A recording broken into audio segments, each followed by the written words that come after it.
Los, Pierre. Oh.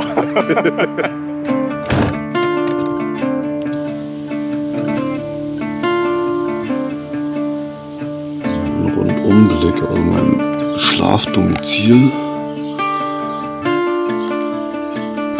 Was macht ihr da noch? Komm her! Hilfe! Ja, du bist ja ein Süßer. So, jetzt haben wir also tatsächlich unseren Corona-Verdachtsfall. Einmal die Hände komplett nass machen. Bitte vorher, nachher Hände waschen, Hände desinfizieren.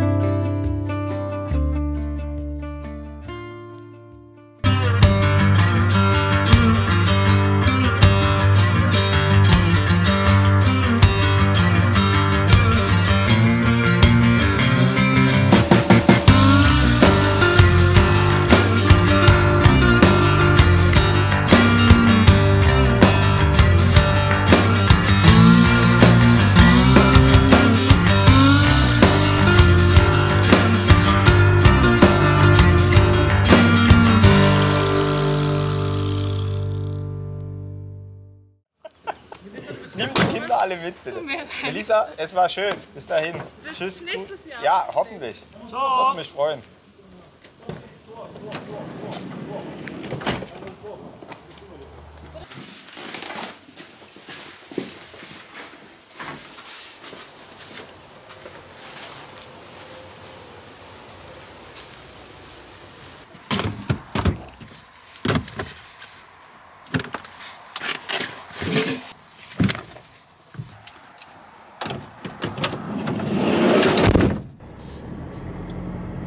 Tschüss, mach's gut.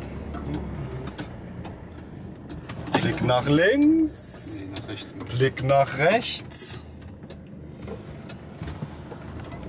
Auf Wiedersehen, Holland. Tschüssi. War schön hier. Ich habe meinen ersten Hasskommentar bekommen. Echt? Dass Ja. du im Ausland bist oder was? Nein. Was stand da? Video ist scheiße, Musik ist kacke und überhaupt kauf dich mal eine Frisur.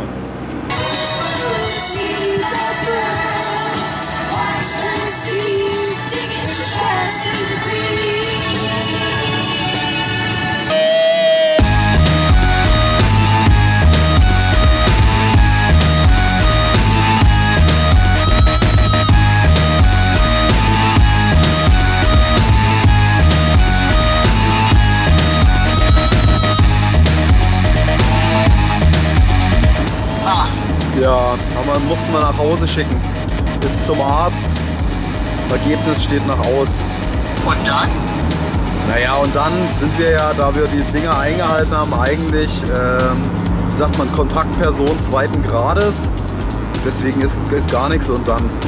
Und was ist, wenn man es anders auslegt? Du, wir haben ein Hygienekonzept. Nein, wir haben ein Hygienekonzept, das können wir nachweisen. Wir haben immer Abstand gehalten, das können wir nachweisen. Das ist alles dokumentiert, das ist zertifiziert. Also ich hoffe, beziehungsweise, ich meine, wenn sich irgendjemand total querstellt, aber also eigentlich nach der Lage, wie ich sie verstehe, dürfte da nichts passieren. Aber ist auch egal. Ich meine, letzten Endes ist ja so, ich glaube, die Maßgaben sind jetzt so 5 Tage Quarantäne. Das würde jetzt alles gerade noch passen. Danach Abstrich und dann kann es losgehen. Also das heißt, Worst Case komme ich einen Tag später.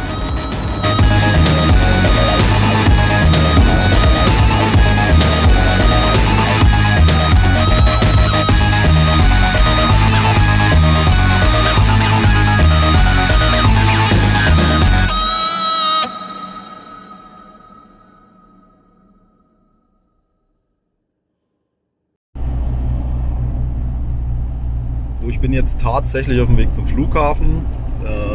Nicht, weil ich irgendwo hinfliegen will, sondern weil dort das nächste Testzentrum ist. Ich habe ein bisschen Halskratzen. Mache mir jetzt eigentlich nicht wirklich in irgendeiner Form den Kopf, dass ich Corona habe. Es ist halt schon viel zu tun im Moment, keine Ruhetage dazwischen. Und ja, ich lasse das jetzt einfach abklären, einfach um da sicher zu gehen, weil ich jetzt schon kann ich von Sicherheit reden und von Risiken und dann mich so verhalten, als ob das alles kein Thema wäre und für mich nicht gilt. Und deswegen lassen wir jetzt checken und guck einfach mal, was da rauskommt.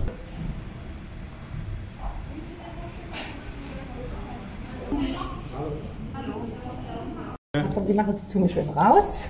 A sagen. Perfekt, ja, Sie machen das wunderbar. Andere Seite noch. Hervorragend. Fertig.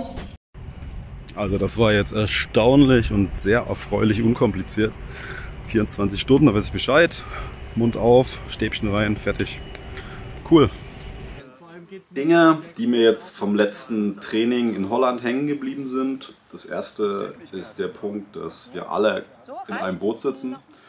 Einer, der nicht aufpasst, seine Finger ins Essen packt an einem Buffet, wenn man denn ein Buffet hat, oder auf die Toilette geht, sich danach nicht die Hände desinfiziert oder irgendwie die Hände wäscht und dann ist alles verkeimt und dann vergisst die Putzfrau einmal, dann ist sofort eine Infektionsgefahr gegeben.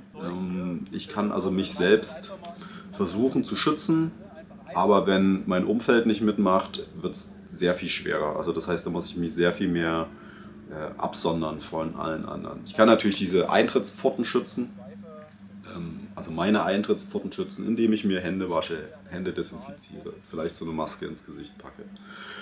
Und eben das tue, was Hygienemaßnahmen sind, aber nichtsdestotrotz, wenn mein Gegenüber nicht mitmacht, wird es ungleich schwerer für mich. Der zweite Punkt ist, mich selbst zu beobachten, und das war auch spannend, in dieser Auseinandersetzung mit dem Thema Hygiene, mit dem Thema Infektionswege, wie man doch relativ schnell in so einen Paranoia-ähnlichen Zustand kommt, wo man wirklich permanent checkt, okay, da potenziell Gefahr, da potenziell Gefahr. Und das ist natürlich für so ein Training super, weil ich sag mal, so ein gesundes Maß an Paranoia braucht es einfach, damit man erstmal aufmerksam ist und aufmerksam bleibt. Übertragen auf den Alltag finde ich das, oder halte ich das für keinen gesunden Bewusstseinszustand, mit dem man unterwegs ist, weil der eben auch völlig ausblendet, dass wir ein Immunsystem haben und dass nicht jede Infektion für uns überhaupt eine Bedrohung ist und selbst wenn wir uns infizieren, nicht jede Erkrankung ein Problem ist und ich sag mal auch Krankheit per se jetzt ja auch erstmal nicht was Schlimmes ist. Ich meine, klar, wenn man eine schwere Erkrankung hat, ist das nicht schön und potenziell gibt es natürlich auch immer schwere Verläufe und potenziell gibt es natürlich auch immer Todesfolgen. Es ist aber trotzdem ja auch so, ich meine, das muss man halt auch einfach sehen, kenne ich jetzt von meinen Kindern, wenn die irgendeine Kinderkrankheit durchgemacht haben, haben die jedes Mal Entwicklungsschritte gemacht. Wenn ich krank werde, an bestimmten Punkten eine Infektionskrankheit habe, bin ich danach nicht mehr der gleiche, der ich vorher war. Und dieses Krankheiten als per se etwas nur Bedrohliches zu sehen, was nur positiven Effekt hat, finde ich einfach halt auch eine falsche Herangehensweise ans Leben generell.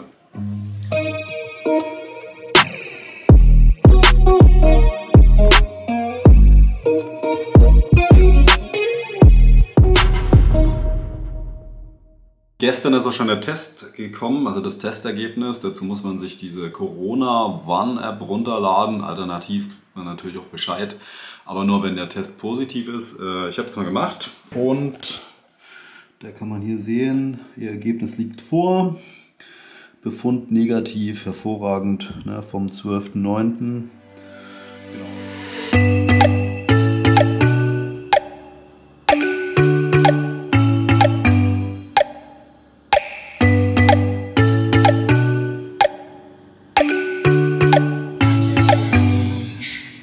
Jetzt haben wir 7 Tage Survival intensiv vor uns. Wir sind da auf einer Insel in Brandenburg mit, ich glaube 12 Teilnehmer sind es insgesamt. Wir sind nochmal zu dritt. Das ist also ein recht großer Haufen, ist aber auch eine große Insel.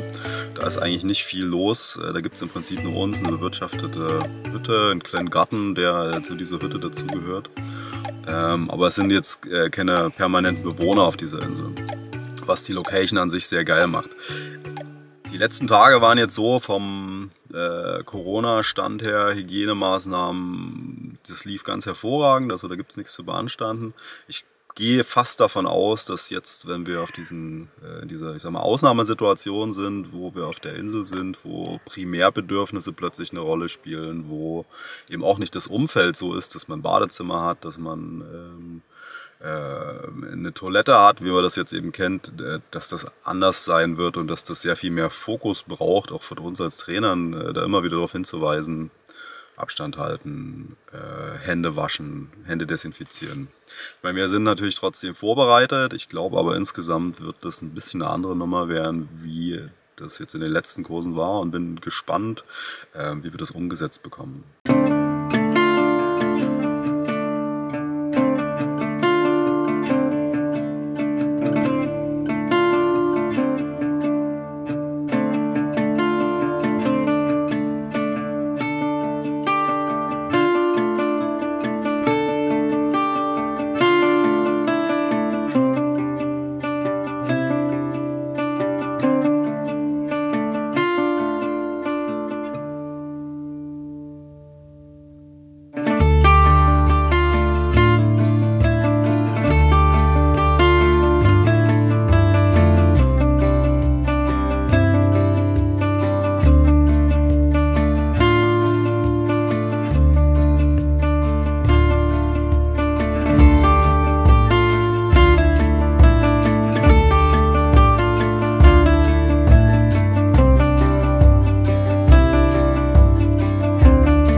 Wir haben jetzt hier unsere Hygienestation aufgebaut, einmal mit Seife und Desinfektionsmittel.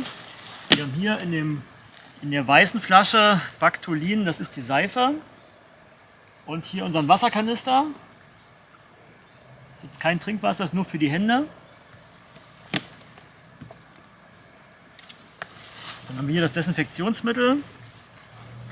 Dabei so viel nehmen, dass die Hände gut feucht sind und die müssen 30 Sekunden lang feucht bleiben. Dann haben wir hier noch Müllsäcke zur Mülltrennung. Alles was Papier ist oder Bio kann verbrannt werden. Der Restmüll, was sonst noch übrig bleibt und gelber Sack, Wertstoff, kann hier gesammelt werden. Dann ist hier unser Erste-Hilfe-Pack. Wie gesagt, wenn ihr irgendwas habt, kommt zu einem von uns, dann kümmern wir uns drum. Wenn ihr irgendwas rausnehmt, sagt uns bitte Bescheid, dann können wir das wieder auffüllen.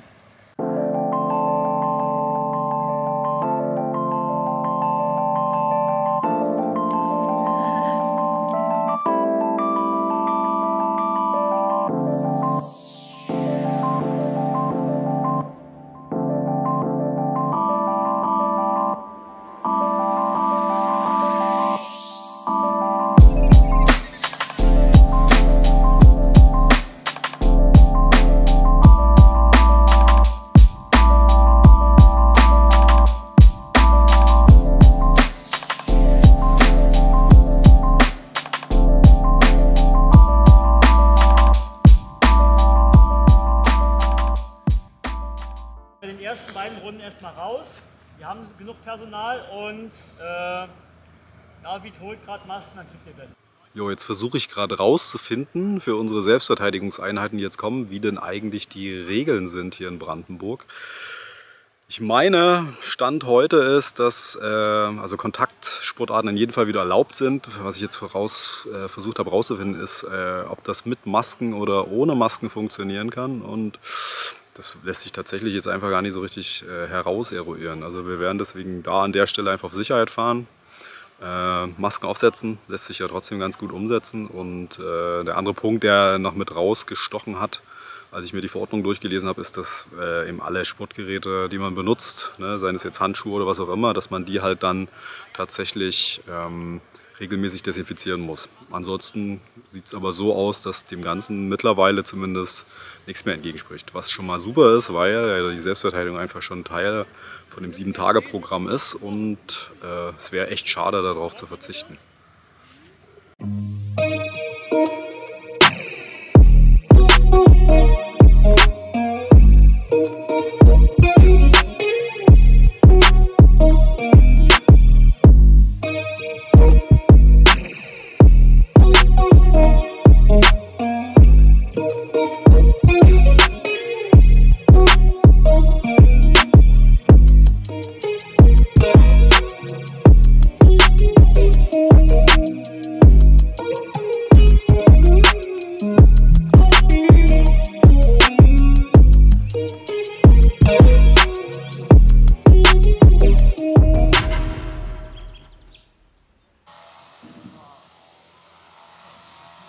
Wenn wir keine Zeit mehr haben, dann werden es unsere Paddel. Weil ich glaube, das ist eine super Idee, aber wahnsinnig zeitaufwendig. Lasst uns erst das Floß machen und dann machen wir das Paddel, wenn wir es noch schaffen. Dann kerbt man den hier ein, damit einem das nicht wegplatzt. Und dann nimmt man das Beil und teilt ihn einmal.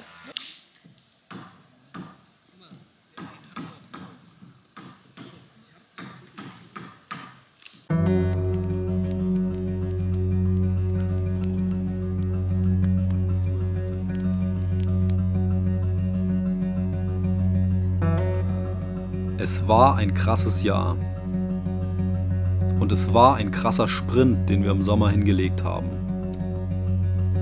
Hinlegen mussten, um die verlorenen Lockdown-Wochen herauszuholen. Am Ende stehen wir nicht so schlecht da. Nicht so schlecht wie viele andere.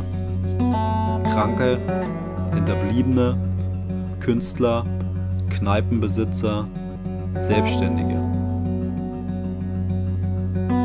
Wenn ich zurückblicke, wundere ich mich vor allem über zwei Dinge.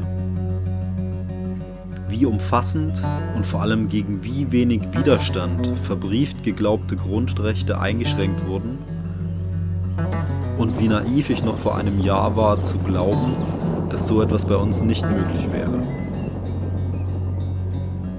Das Jahr hinterlässt mich desillusioniert und mit Fragezeichen im Kopf. Mir bangt vor kommenden Jahren. Vor einem Zeitgeist, der Kontrolle und Einschränkung befürwortet und vor Menschen, die gelernt haben, zu gehorchen.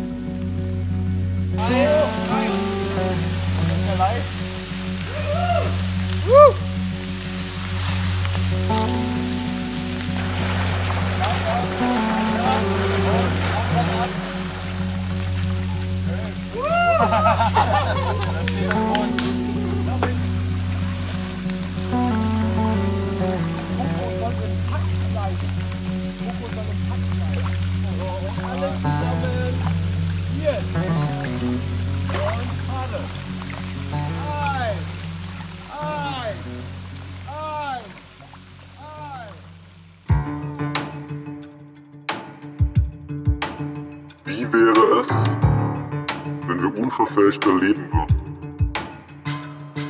Weniger Furcht hätten vor Viren und Tod.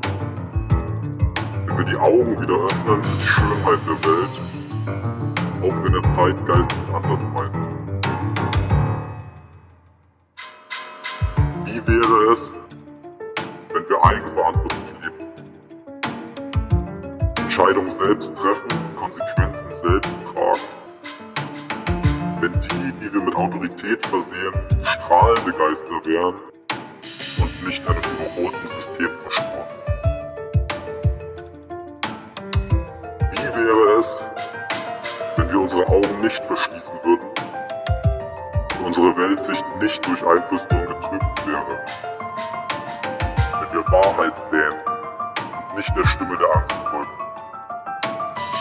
Was wäre, wenn wir die schleichenden Wölfe erkannten?